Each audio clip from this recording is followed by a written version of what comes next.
Aman bro.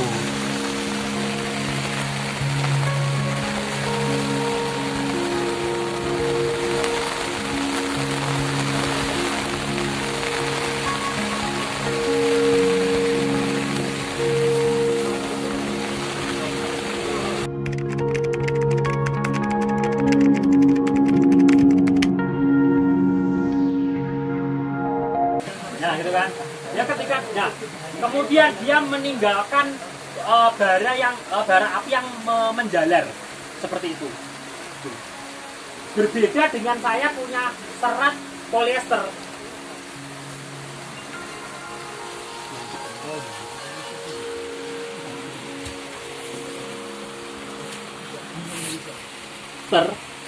Nah, dia meleleh dengan si apinya itu melelehkan, dan juga si asapnya itu hitam. Jadi ketika teman-teman itu punya bahan, bisa jadi nanti bahannya nih saya punya, tahu nggak ya? Semoga saya bawa. Nah ini, bisa diguntingkan dong ini. Nih gunting dikit. Dikit.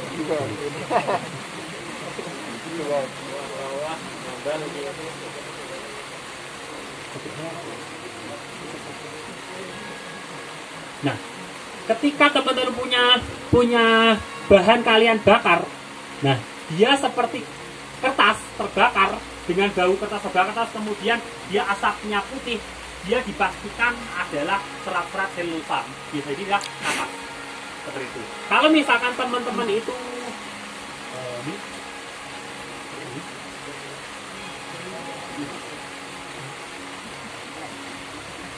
kalau teman-teman itu bakar, kemudian ada warna putih, tapi juga ada asap hitam, atau misalnya ada lelehan, bisa jadi bahan itu dicampur antara cotton dan juga polyester.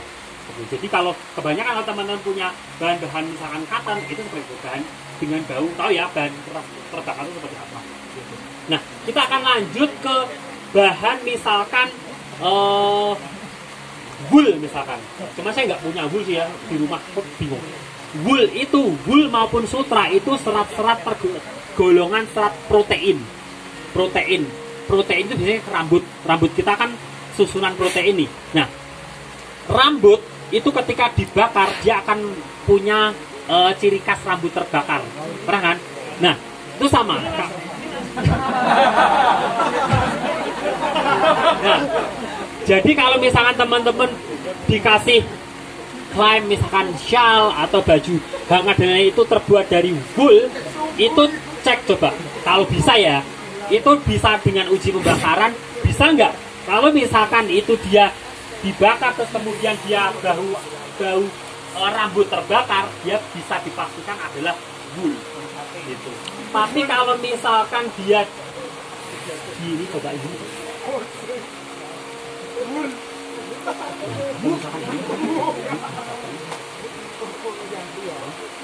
Nah, misalkan ini saya beli tapi ini di packingnya di tulisan inilah 100% wool gitu. Ternyata enggak, karena ketika dia dibakar dia melelehkan, berarti otomatis dia fake, bukan wool gitu. Baunya itu asam. Biasanya bahan-bahan yang dengan karakteristik seperti ini, rumbai-rumbai seperti wool, biasanya terbuat dari serat-serat poliakrilat seperti itu. Tahu ya, jadi kalau misalkan teman-teman punya bahan wool atau sutra misalkan, itu biasanya terbuat dari kertas rambut terbakar seperti itu. Kalau misalkan dari bahan-bahan cotton misalkan kertas terbakar, itu bisa jadi dari adalah cotton, tapi belum tentu itu cotton. Karena apa?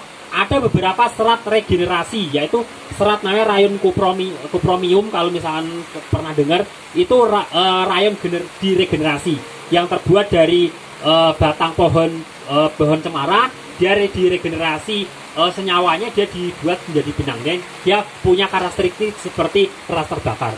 Jadi saya katakan bahwa uji pembakaran itu hanya 60-70%. Tapi kalau misalnya yang sudah terbiasa di industri, mungkin teman-teman sudah terbiasa. Oh ini kemungkinan besar adalah cotton atau ini. Nah, kemudian kita akan belajar tentang membedakan polyester dan juga nylon. Seperti tadi aku katakan, ini saya bilang ini nylon gitu kan. Atau misalkan saya bilang ini misalkan polyester misalkan. Gitu kan. Nah, untuk ujinya teman-teman bisa di rumah caranya. Bisa dicek tadi di contekan saya di beberapa uji pembakaran. Kalau misalkan dia dibakar, kemudian setelah dibakar itu asapnya putih, kemudian dia meleleh dan juga dia baunya seperti daun seledri, itu bisa jadi itu adalah nylon. Ya, saya ulangi ya. Ketika dia dibakar nih, didekatkan di dalam api, nanti saya praktekkan. Terus ketika dia mengeluarkan asap relatif putih, dia meleleh, baunya adalah sedikit seledri, itu bisa dipastikan 60% dia nylon gitu. Nah, kalau misalkan dia polyester, dia adalah ketika dia dibakar, dia cirinya adalah asapnya hitam, bukan putih, dia hitam, kemudian dia punya apa ya mainan kini ya? Kalau bahasa Indonesia angus apa ya? Kosong. Beseng yang gitu hitam yang kabur ke atas itu loh. Ya. Nah, kalau misalkan dia polyester itu biasanya kalau dibakar itu akan seperti tadi. Dia bukan putih tapi hitam. Terus kemudian apa itu? Dia punya beseng gitu. Kita praktekkan. Nah, jelaga ya, benar jelaga. Nah, saya punya sil poli, semoga sil poli saya mana ya?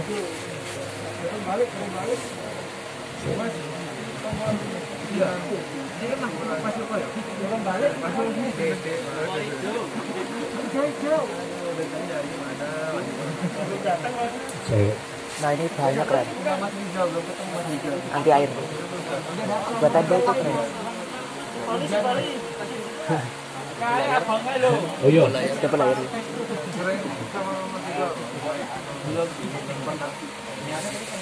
Nih, ini nih, nylon misalkan. Tadi aku kayak kasih sil poli deh warna pink tadi. Oh iya ini nih. Nih. Kalau misalkan kita bakar nih, kita dekatkan dengan api. Nah, dia asapnya itu hitam, kemudian kelihatan hitam ya. Dia membentuk jelaga. Dia dipastikan dia polyester, gitu. Kemudian dia mengeras tapi tidak terlalu keras biasanya. Tidak terlalu keras, masih dia tidak banyak meninggalkan kerak keras gitu. Nah, dibanding dengan nylon, saya punya nylon misalkan.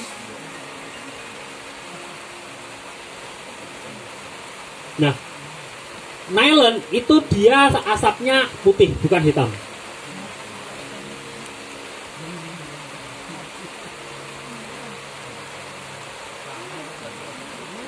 Nah,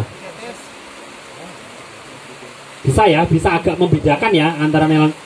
Kemudian ketika dia padam, dia relatif si bekasnya itu mengeras gitu. Mungkin ada polyester lagi, bentar ya. Ini punya polyester juga.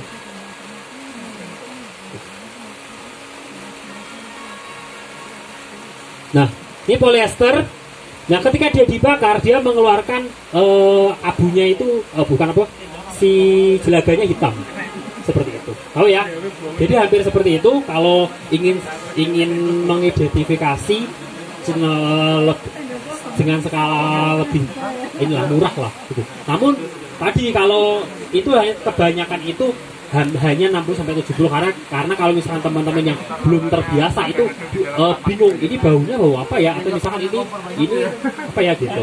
Nah, jadi tadi setelah tadi dibakar sudah, kemudian kita coba dilarutkan, karena setiap kain itu punya pelarut masing-masing kalau di industri untuk memastikan benar nggak sih ini ini polyester, ini nylon, karena kalau itu sudah masuk ke ranah ke uji pelarutan itu biasanya hampir sudah 90-90% itu dipastikan dengan seperti evaporan seperti itu. Gitu. Cuman untuk uji pelarutan itu teman-teman membutuhkan beberapa alat. Cuman aku nanti sedikit share juga biar teman-teman itu bisa tahu lah gitu.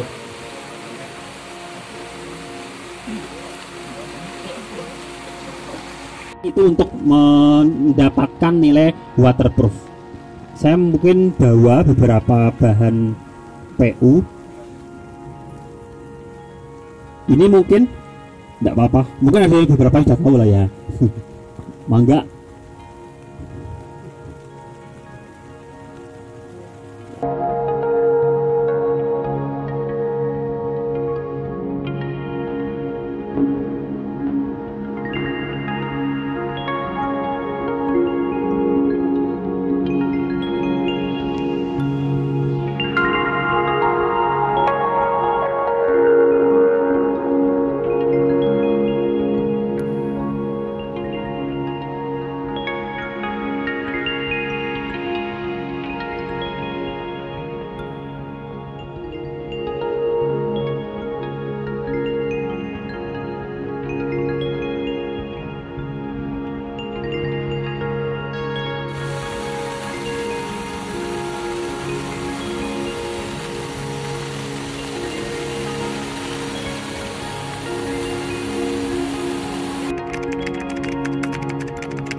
Oke, benar cocok. Mas Dian.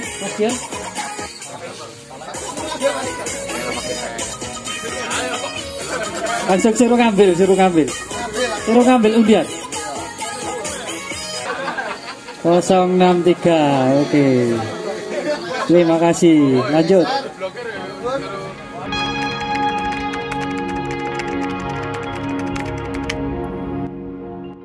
Bukan jualan ya, Mas? Cuman mungkin teman-teman banyak yang penasaran bagaimana dan apa itu ini mungkin nanti bisa langsung discuss sama Mas Fajri. Sekali lagi teman-teman, ini bukan jualan, ini bukan promosi, tapi kita sekedar sharing. Jadi Mas Fajri juga kebetulan juga punya channel ini tuh ya kalau nggak salah ya Mas ya. Pembahasannya juga menarik bagi saya, mungkin juga bagi teman-teman yang lain. Mungkin nanti banyak hal yang bisa kita diskusikan. Baik, waktu dan tempat mungkin atau bahkan bisa mengenalkan diri Mas Fajri, monggo. Assalamualaikum warahmatullahi wabarakatuh. Aduh, terima kasih buat panitia atas kesempatannya diundang di acara yang ramai banget. Nggak nyangka bakal seramai ini. Saya tadi datang terus ngelihat tarp banyak banget kayak gini tuh seneng banget. Nggak nyangka ultralight bisa sebanyak ini peminatnya ternyata. Soalnya kalau kita naik gunung biasanya kalau di campsite paling ngelihat tarp itu 1-2 ya udah. Jadi kita diliatin orang gitu, ini apaan kayak gini. Terus orang-orang base camp juga biasanya nanya, TikTok ya Mas? Enggak Mas, ngecamp Mas, karena atasnya kecil-kecil. Saya Fajri Anggriawan, kebetulan suka naik gunung, terus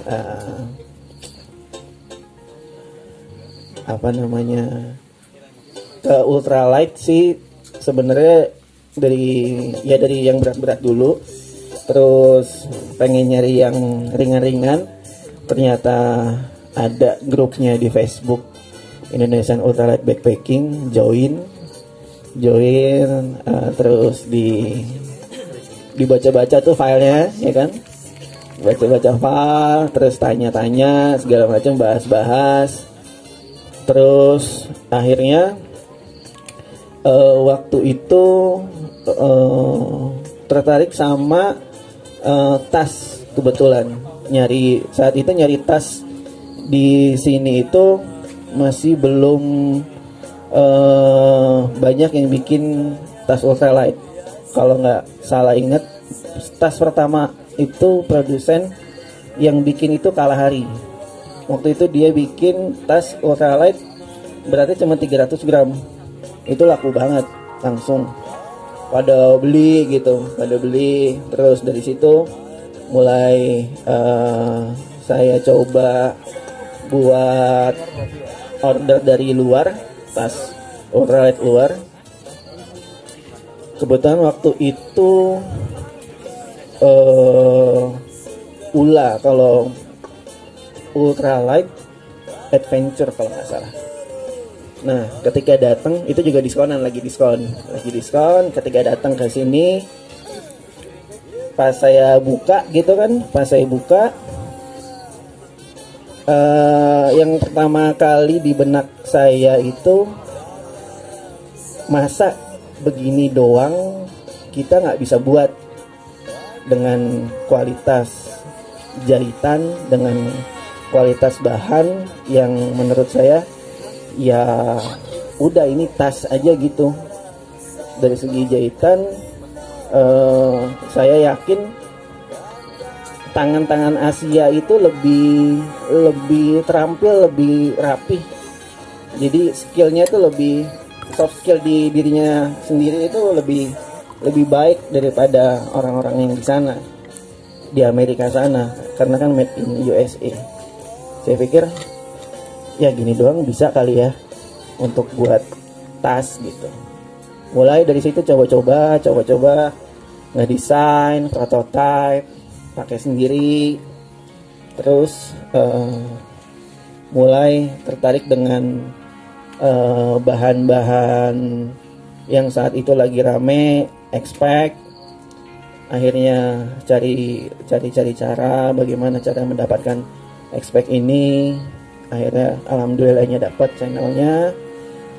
Mulai dari situ berkembang terus, dan berkembangnya itu dari mulai prototyping sampai produksi siap untuk dicoba itu sekitar 1 tahun lebih lah kalau nggak salah, 1 tahun lebih.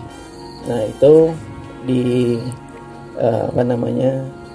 dibuat cuma beberapa piece, terus di pertama kali rilis itu dipakai sama teman-teman langsung ke Argopuro waktu itu, yang 6 hari 5 malam kalau nggak salah. Nah itu hidup matinya ini nih, kalau misalkan jelek balik lagi dari nol, kalau misalkan memuaskan lanjut, alhamdulillahnya memuaskan dan itu lanjut. Nah sampai ke titik ini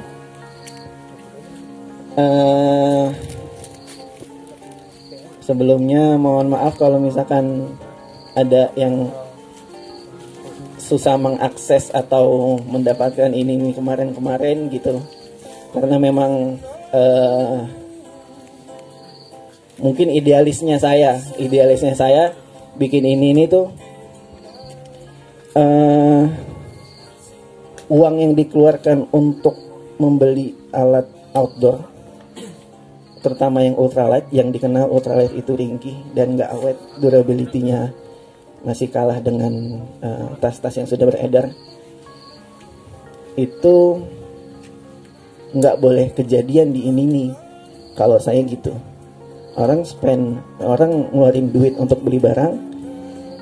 Kalau saya sendiri sih ya awet dan bisa dipakai terus-terusan, enggak dipakai rusak beli lagi, Kalau prinsip saya sendiri, idealis saya nggak kayak gitu belanja konsumtifnya nggak kayak gitu.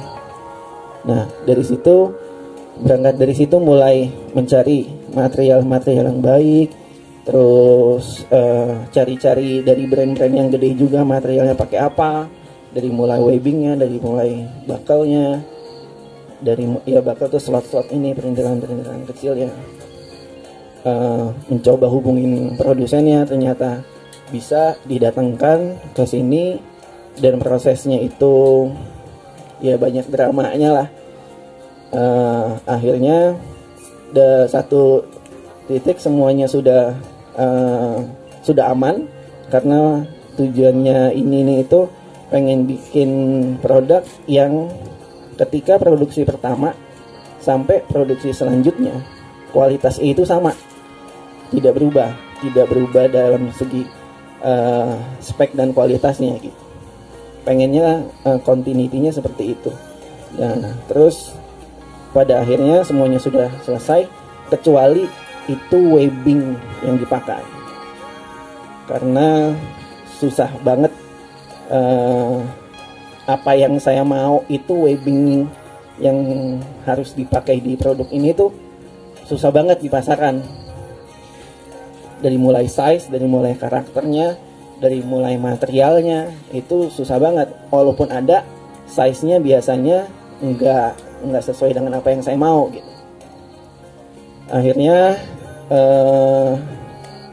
alhamdulillah dapat kontak dari pabrik webbing untuk mendevelop webbing sendiri. Terus itu menunggu hampir sekitar 8 bulan 9 bulan sampai masuk ke dalam development di pabrik. Beberapa kali sampling dikirimin ke kita, ada saya tidak sesuai, beberapa revisi, warna juga sama seperti itu, hitamnya kurang hitam, ditambahin lagi beberapa persen, proses-prosesnya seperti itu. Nah, itu yang enggak saya update di sosial media, karena menurut saya itu kewajiban saya, bukan kewajiban customer untuk mengikuti hal-hal seperti itu gitu. Itu emang kerjaannya maker atau produsen. Dari situ sudah selesai semua dan semuanya sudah lengkap, bisa diproduksi secara massal dan buka pre-order.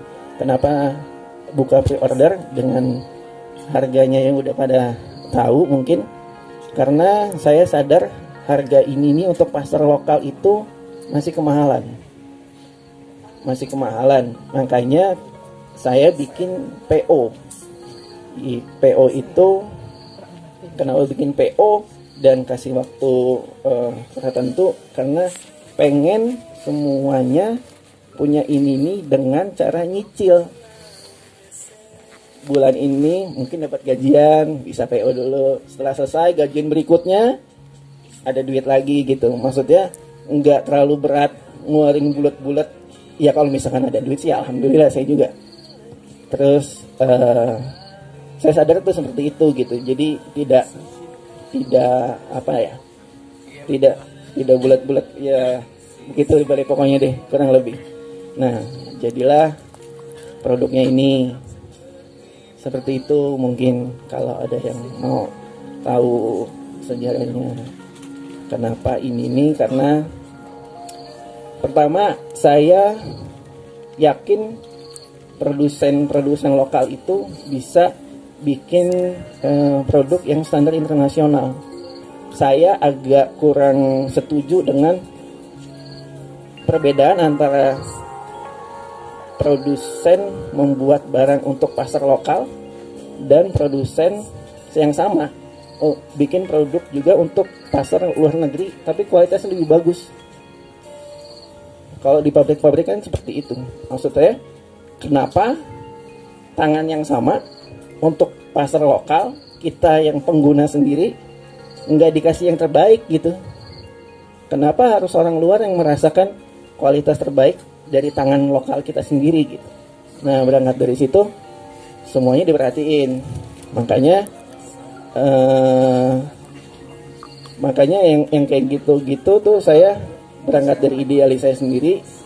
Ya alhamdulillahnya diaminin sama teman-teman. Jadilah dari mulai bahan, kualitas, proses pengerjaannya benar-benar diperhatiin gitu.